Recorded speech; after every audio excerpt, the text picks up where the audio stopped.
আসসালামু আলাইকুম। কেমন আছেন বন্ধুরা? এই তো আজকে নিয়ে আসলাম নতুন একটা রেসিপি নিয়ে। রুই মাছের রেসিপি। এখানে ডিম নিয়েছি, আদা রসুন নিয়েছি, হলুদ মরিচের গুঁড়া নিয়েছি।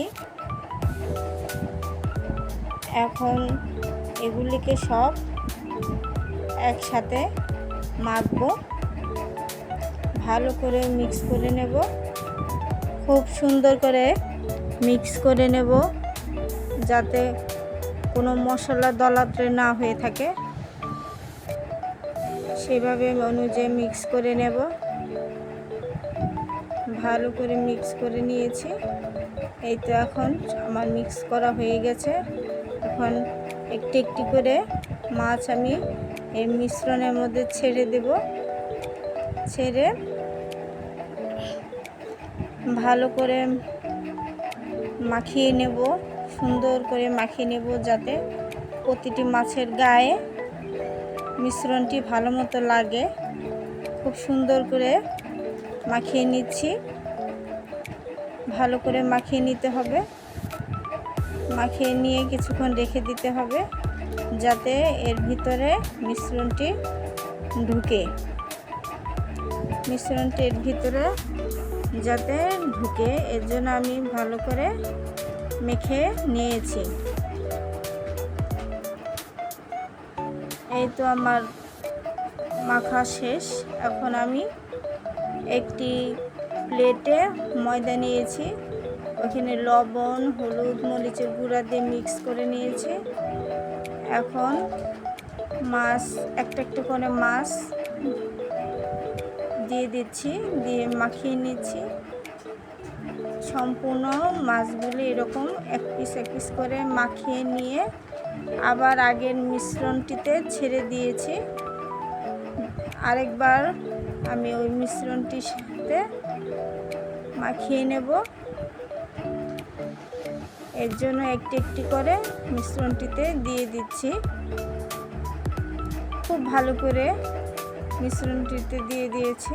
এখন মিশ্রণটা আবার মিশ্রণে ভিজিয়ে ডুবিয়ে নিয়ে আবার আমি ভালো করে মিশ্রণটিতে ডুবিয়ে নিয়ে আবার আমি ময়দা দিয়ে মেখে নেব। এভাবে দুবার তিনবার যে কবার পারেন এভাবে করে নেবেন, তাতে করে মাছটার পুরটা ভালো হয়। এই তো আমি মিশ্রণটি আবার করে নিচ্ছি, আপনাদের দেখাচ্ছি। এটা আবার করে নিচ্ছি। এটা চিকেন ফ্রাইয়ের মতোই হবে, এটাকে ফিশ ফ্রাই বলে। আমি তেল গরম করে নিয়েছি। তেলটা মিডিয়াম আঁচে থাকবে, বেশি কমেও না বেশি বাড়তিও না, মিডিয়াম আঁচে থাকবে। এখন আমি সুন্দর করে এক পিস করে ভালো করে ময়দা দিয়ে মেখে এক পিস করে তেলে ভেজে নেব। তার জন্য সুন্দর করে আগে সম্পূর্ণ আটাটা মাছে লাগিয়ে নিয়েছি। এরকম করে সম্পূর্ণ মাছ মেখে নিয়েছি এক পিস করে। এখন আমি তেলটা দেখে নিচ্ছি গরম হয়েছে কিনা। তারপর এক পিস করে আস্তে আস্তে সুন্দর করে এক পিস করে দিয়ে দিব মাছ। সুন্দর করে মাছে যাতে লেগে না যায়। ময়দা দিলে অনেক সময় মাছটা লাগে না, এর জন্য একটু এমনি মাছ ভাজলেও হালকা একটু ময়দা দিতে হয়, তাহলে মাছটা লেগে যায় না। আমি এক পিস করে জন্য গরম তেলে দিয়ে দিচ্ছি মাছগুলি। এরকম করে আমি সম্পূর্ণ মাছ দিয়ে দিব। সম্পূর্ণ মাছ একসাথে করে দিয়ে দিচ্ছি। এই তো দেওয়া হয়ে গেছে। এখন আমি মিডিয়াম হিটে দিব, ভাজবো। আমার মিডিয়াম হিটে প্রায় ভাজা শেষ হয়েছে। দেখেন আমি উল্টিয়ে দিয়েছি, এক পিস করে উল্টিয়ে দিচ্ছি। আর উল্টানো আস্তে আস্তে ভাজাটা হয়ে যাচ্ছে। লালচে করে নেবেন আর মিডিয়াম আঁচে রাখবেন, বেশি আঁচে রাখলে পুড়ে যেতে পারে, তাই মিডিয়াম আঁচে রেখে আস্তে আস্তে ভাজবেন।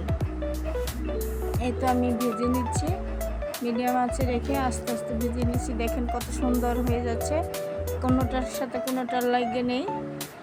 এই তো আমার মাছ ভাজাটি হয়ে গেছে, সুন্দর করে নিয়েছি।